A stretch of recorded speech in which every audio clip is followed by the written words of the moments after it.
Welcome to Uncovered Biblical History and Traditions, the channel dedicated to lost stories of the biblical past. Discover stories of pre-Christian historical roots, biblical legends, lost church history and forgotten historical characters of faith. It is very helpful if you hit the like, subscribe and share. Help build my channel and let's take a look together into these uncovered forgotten tales.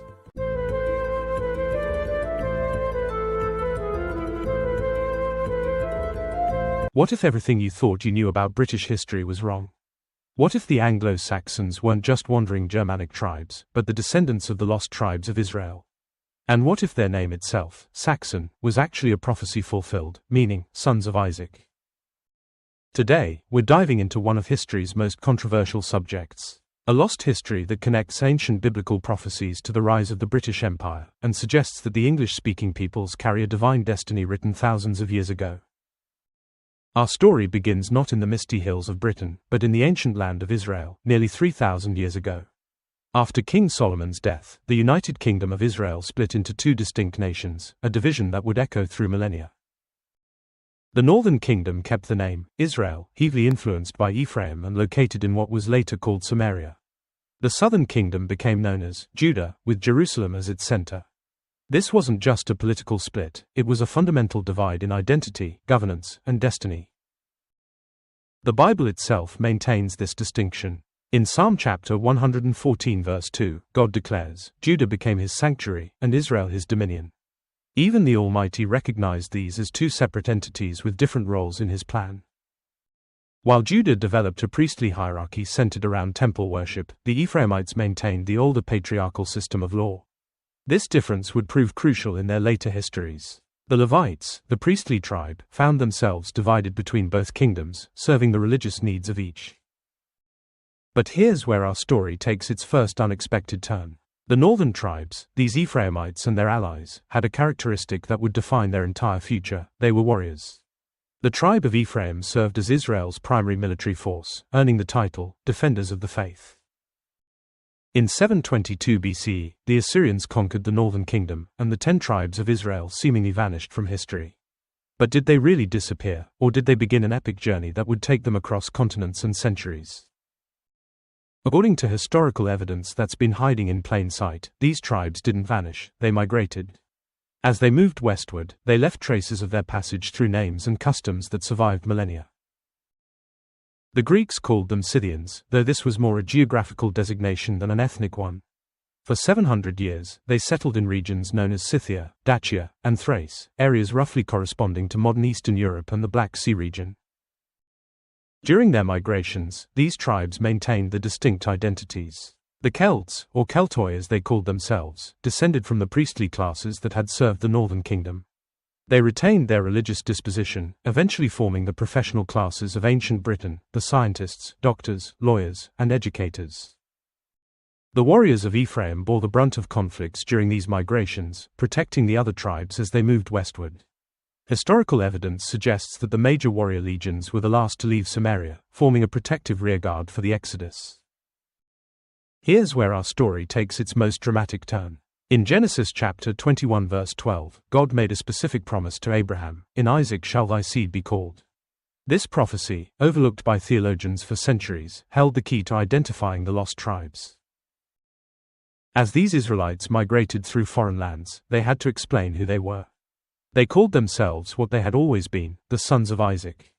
But languages change, and pronunciation shifts. Sons of Isaac became Isaacasons, then Isacsuna, then Sakasuna, then Saxons, and finally Saxons.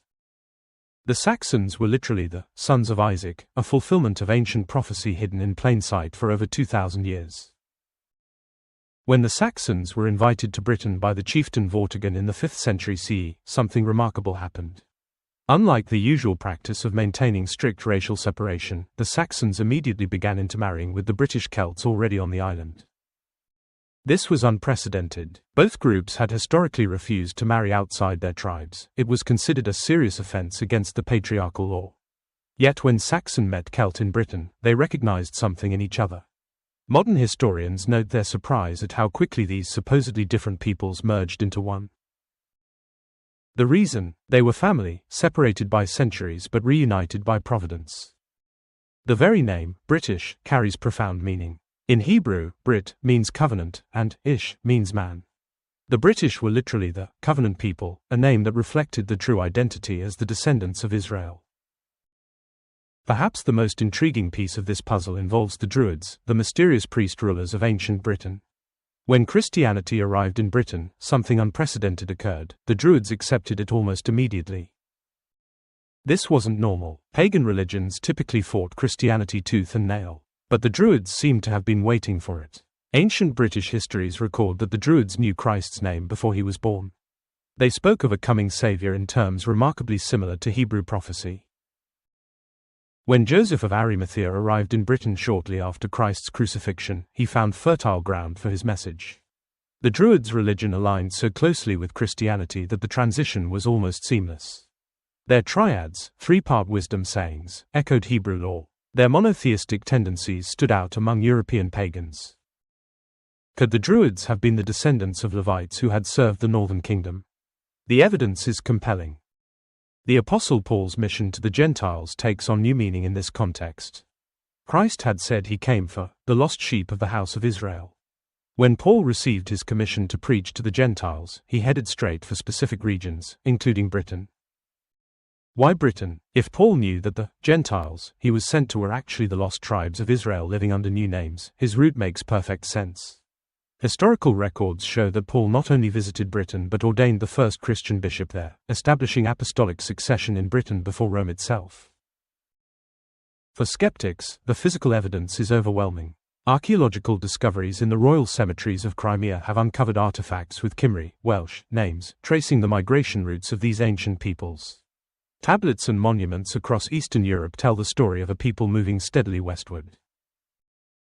The Dead Sea Scrolls, discovered in 1947, provided additional validation. These documents, hidden by the Essenes, confirmed not only the accuracy of biblical texts but also contained references to the tribe's movements and destiny. Isaiah chapter 54 verse 17 promised that, "No weapon formed against thee shall prosper." For a small island nation to build the largest empire in world history, controlling a quarter of the globe and ruling the seas for centuries, defies normal historical patterns. Yet this is exactly what Britain did. The promise in 2 Samuel chapter 7 verse 10 that Israel would be planted in a place where they would move no more, found fulfillment in the British Isles. After millennia of wandering, the tribes found their permanent home. Today, skeptics dismiss this theory as conspiracy or myth. Yet the evidence continues to mount. The British and American people's role as the primary spreaders of the Bible, their commitment to law and justice, their innovations in government and human rights, all echo ancient Israel's calling to be a light to the nations. What does all this mean? If true, it suggests that biblical prophecy is more literal than most imagine. It means that God's promises to ancient Israel continue through the Anglo-Saxon peoples. It implies that world history has been shaped by an invisible hand, guiding the descendants of Israel to their prophetic destiny. The Saxon name itself stands as testimony. When God promised Abraham that, "In Isaac shall thy seed be called," he wasn't speaking metaphorically. The Saxons, the sons of Isaac, bear in their very name the seal of their identity. From the division of ancient Israel to the rise of the British Empire, from the mysteries of the Druids to the spread of Christianity, the threads weave together into a tapestry of divine purpose. The lost tribes weren't lost at all, they were hidden in plain sight, fulfilling their destiny as God's covenant people in the islands of the sea. Whether you accept this history or reject it, one thing remains certain: the connections between ancient Israel and the British peoples are too numerous, too specific, and too prophetic to be mere coincidence. In names, customs, laws, and destiny, the fingerprints of the divine plan remain visible for those willing to see. The truth, as they say, is out there, and sometimes, it's been hiding in our history books all along. If you would like more information where to research this subject, check out my other videos and pause this image and look into these resources. I hope you enjoyed this forgotten biblical story. Leave a like, comment, share and subscribe. This is very helpful. Join me next time for another lost story of our biblical history.